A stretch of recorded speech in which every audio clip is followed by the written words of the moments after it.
परीक्षित कहते हैं कि है वंश का अंत करने के लिए स्वयं भगवान ने परशुराम के रूप में अवतार ग्रहण किया। 21 बार क्षत्रियों का विनाश किया पूरे विश्व के।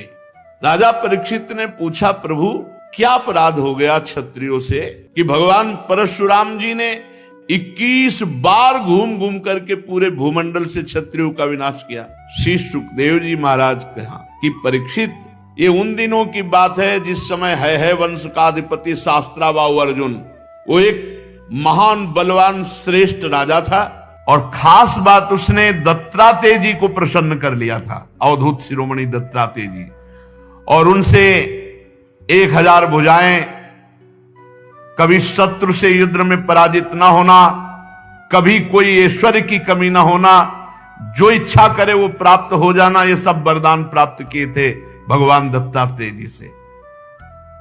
अब अबाध बल, अतुल संपत्ति, तेजस्विता, वीर, कीर्ति, शारीरिक बल, सब कुछ दत्तात्रेय जी से प्राप्त हो गया था। एक तरह से वो महायोगेश्वर खुद बन गया था दत्तात्रेय जी की कृपा से। शास्त्राबाहु अर्जुन वो ऐसी सिद्धियां जान गया था कि सूक्ष्म से सूक्ष्म, स्थूल से स्थूल वो शरीर धारण कर लेता।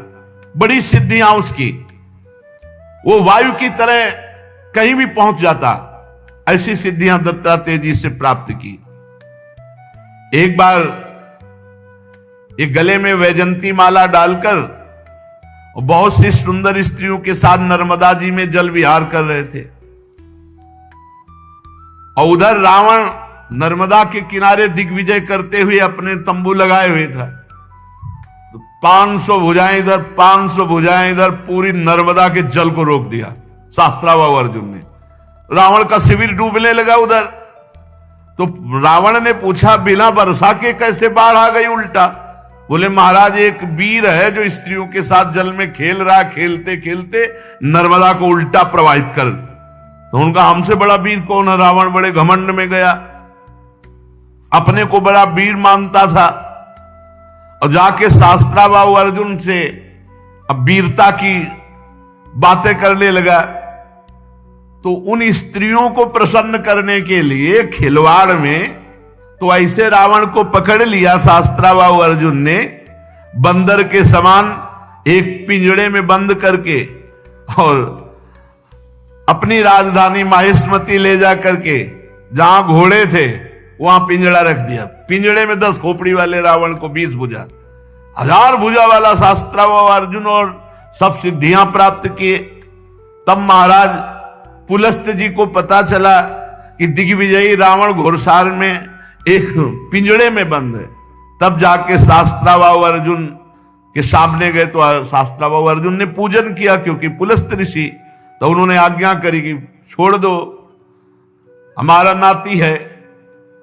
छोड़ दिया रावण को।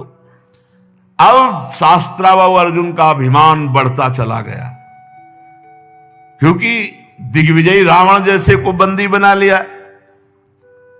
अब वो एक दिन शिकार खेलने के लिए अपने परिकर के साथ जंगल में गया तो प्यास लगी। तो पास में जमदग्नि जी का आश्रम था। तो जमदग्नि ऋषि के आश्रम में पहुंचे। मुनि ने देखा कि बहुत बड़ा राजा आया हुआ है, तो इसका स्वागत, राजा भगवान का स्वरूप है। अब जंगल में वो एक कंदमूल फल, तो कामधेनु जमदग्नि जी की गाय का नाम था। जो इच्छा करो वो प्रकट कर दे। अब मंत्री, सेना और राजा का स्वागत करना है, तो वैसे ही सेवक, वैसे ही सामग्री, सब व्यवस्था। शास्त्राबाहु अर्जुन ने कहा कि बाबा जी के पास ऐसी व्यवस्था कहां से हो सकती है कि इतने सैनिक, इतने सेवक, इतनी धातुओं के पात्र और भोजन सब? बोले, कहीं कोई रसोईया नहीं, सब एक गाय का चमत्कार है। बोले, ऐसी गाय तो हमारे पास होनी चाहिए, संत के पास क्या? अब जमदग्नि मुनि का ऐश्वर्य कामधेनु से था, तो चिढ़ गया शास्त्राबाहु, जबकि प्रसन्न होना चाहिए कि इतना बढ़िया स्वागत किया। और उसने आदेश किया जमदग्नि ऋषि से कि कामधेनु हमारे सैनिकों को दे दो। जमदग्नि जी ने कहा, नहीं, ये तो यज्ञ के हविष्यान्न के लिए, अतिथि सेवा के लिए है। तो कहा मैं एक बार केवल कहता हूं, दोबारा छीन लेता हूं। शास्त्राभाव अर्जुन ने आदेश किया, कामधेनु को बंदी बनाकर ले चलो। अब कामधेनु डकराती हुई बलपूर्वक शास्त्राभाव अर्जुन महिष्मतीपुरी ले गए। जब शाम के परशुराम जी आए तो आश्रम सब उजड़ा हुआ। मां से पूछा तो उन्होंने बताया कि सारा का सारा दुष्टता का वृत्तांत शास्त्राभाव अर्जुन है वंशी। भयंकर फरसात हाथ में लिए हुए परशुराम जी जैसे किसी महामत वाले सिंह को कोई दबा नहीं सकता, ऐसे गरजते हुए महिष्मतीपुरी गए। अभी वो मस्ती में था कि प्रवेश ही नहीं कर पाया था कि भगवान परशुराम जी पहुंच गए। परशुराम जी की बड़ी विलक्षण झांकी थी। हाथ में परशुराम, मस्तक पर जटा का मुकुट, त्रिपुंड लगा हुआ। जे भी शास्त्राभाव अर्जुन झपटा, भगवान परशुराम जी ने जो जटाएं सूर्य की तरह चमक रही थी खोल लिया और हाथ में फरसा धारण करके बात की बात में सारी सेना को विध्वंस करके और उसके 1000 भुजाएं जो भगवान अवधूत शिरोमणि दत्तात्रेय जी के द्वारा दी थी, सब काट के गिरा दी। फरसे का ऐसा प्रहार कि कोई सामने नहीं बचा। बाहें जांघें सब काट काट के। परशुराम जी के बाणों से जब है पति का सर्वनाश हो गया तो 10,000 लड़के थे शास्त्राभाव अर्जुन के, 10,000। भगवान परशुराम जी तो 10,000 लड़के तो अभी नहीं थे इनके साथ, ये अलग थे। सब पूरे परिकर सहित शास्त्राभाव अर्जुन को मार डाला भगवान परशुराम जी ने। कामधेनु छुड़ाकर आश्रम में ले आए।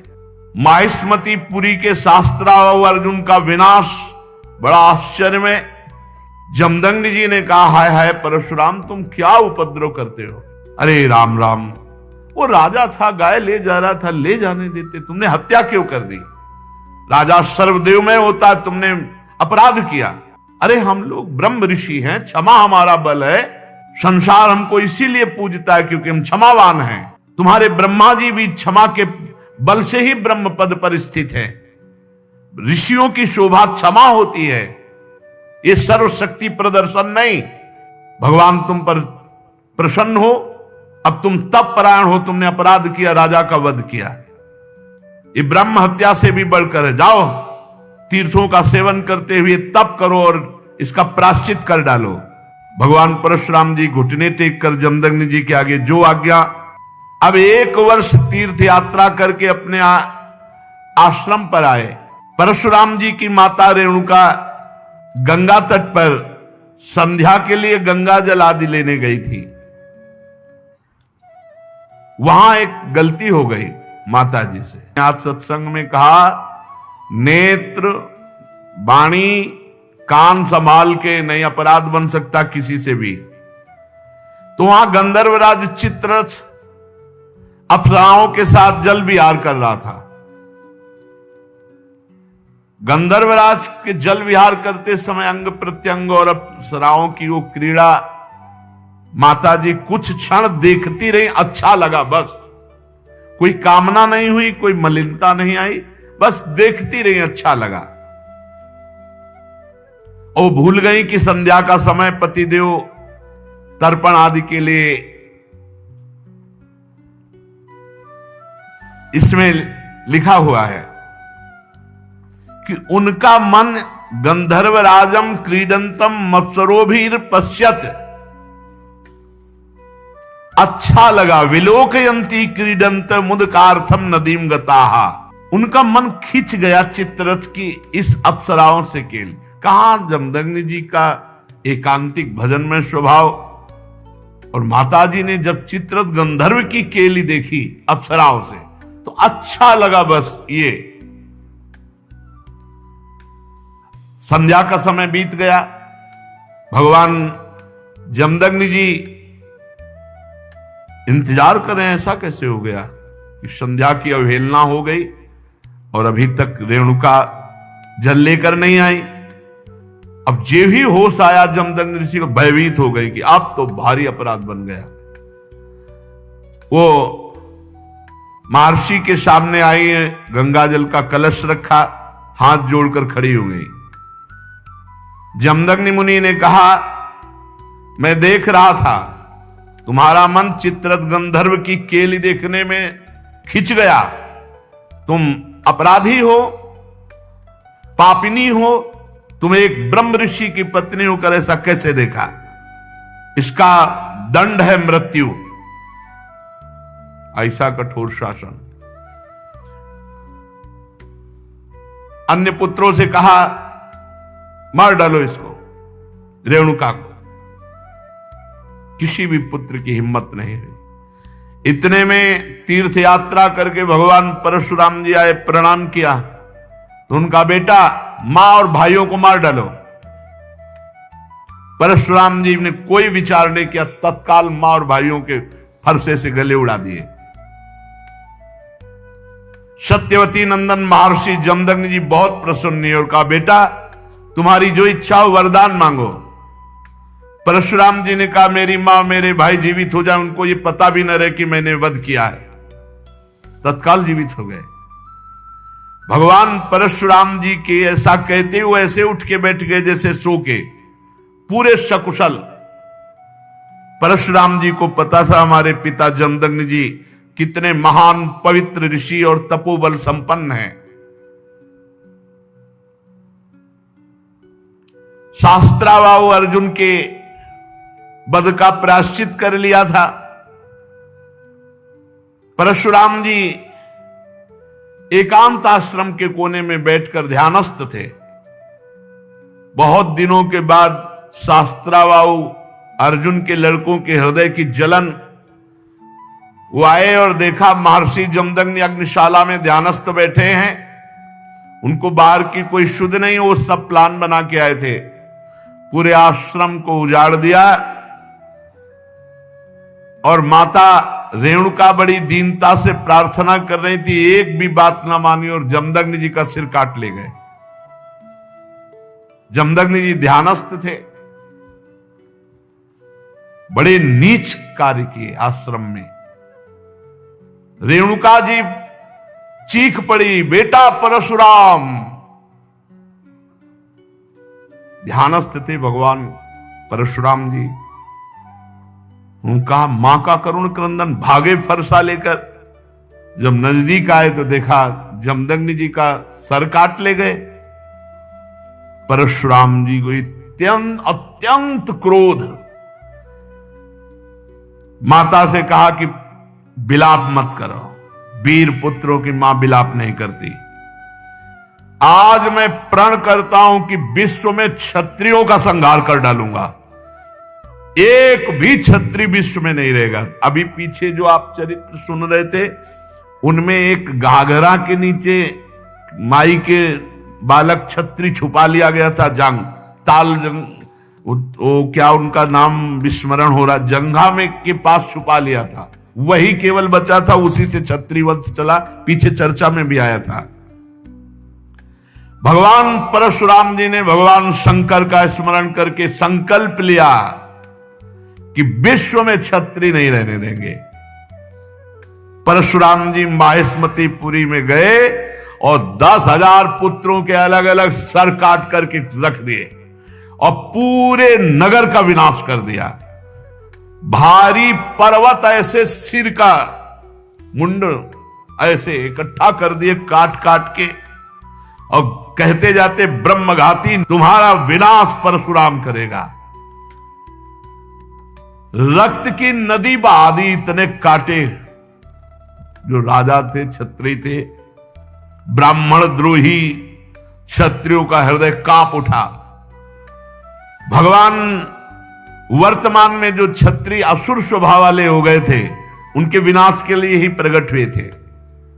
इसलिए अपने पिता जमदग्नि के वध का निमित्त बनाकर 21 बार, एक बार घूम के काट डाला, फिर 2 बार घूम के, 21 बार पूरे विश्व में घूम करके 5 तालाब समंत पंचक में रक्त के बना दिए काट काट के। और फिर अपने पिता का सर जो सुरक्षित रखा हुआ था माता के पास,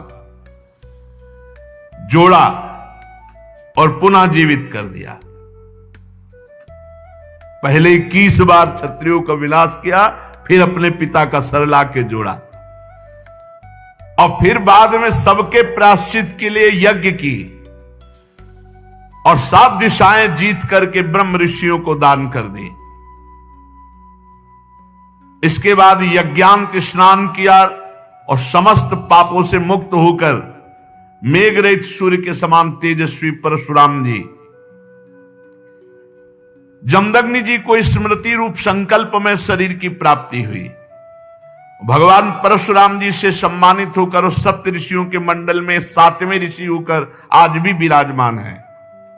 परीक्षित कमल लोचन जमदग्नि नंदन भगवान श्री हरि परशुराम बन करके आए और क्षत्रियों का विनाश करके जगत का मंगल किया। आज भी भगवान परशुराम जी विराजमान है महेंद्राचल पर्वत पर बड़े शांत स्वरूप। सिद्ध गंधर्व चारण उनके चरित्रों का गान करते हैं। सर्वशक्तिमान विश्वात्मा भगवान श्री हरि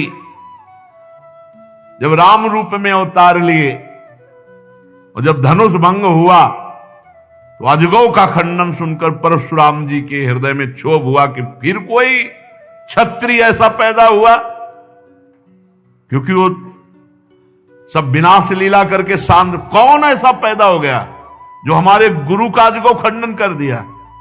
अब ध्यान के द्वारा, वहां फोन से तो मतलब नहीं, ध्यान के द्वारा देखा, बोले विदेहराज जनक की नगरी मिथिला पहुंच गए। इनके चलने से ही पृथ्वी कांपती थी। देख ले कि परशुराम जी आ रहे तो मतलब जितने भाग पाए नहीं, चरणों में लौट जाते थे अपने बाप बाबा का नाम लेते हुए। ऐसा सहजे चितवन मनोह रिसाने, ऐसे देख लिए तो समझ गए हमारी आयु पूरी हो गई। कोई भी हो, ऐसा रुद्र रूप भगवान परशुराम का। पिता सहित नाम लेकर सब दंडवत प्रणाम। महाराज जनक भी सब सीता जी को लाके, विश्वामित्र जी राम लक्ष्मण को लाके दंडवत कराई। भगवान परशुराम ने कहा, जनक इस सभा में कौन ऐसा है जो हमारे गुरु भगवान शंकर के अजगौ का खंडन करने वाला है। सारी सभा उसको छोड़कर अलग हो जाए या वो सभा को छोड़कर अलग हो जाए, नहीं अभी सारी सभा मारी जाएगी। अब तो कोई उनके ये थोड़ी था कि केवल भाषण ही दे रहे हो। उन्होंने 21 बार क्षत्रियों का, पूरी जनकपुरी में हाहाकार मच गया। जानकी जी को एकांत लेकर उनकी माता रोने लगी, सब बन गया था बिगड़ गया, नहीं तो बढ़िया बन गया था। अजगौ खंडन हो गया, राम जी के साथ सिया जी का ब्याह हुआ।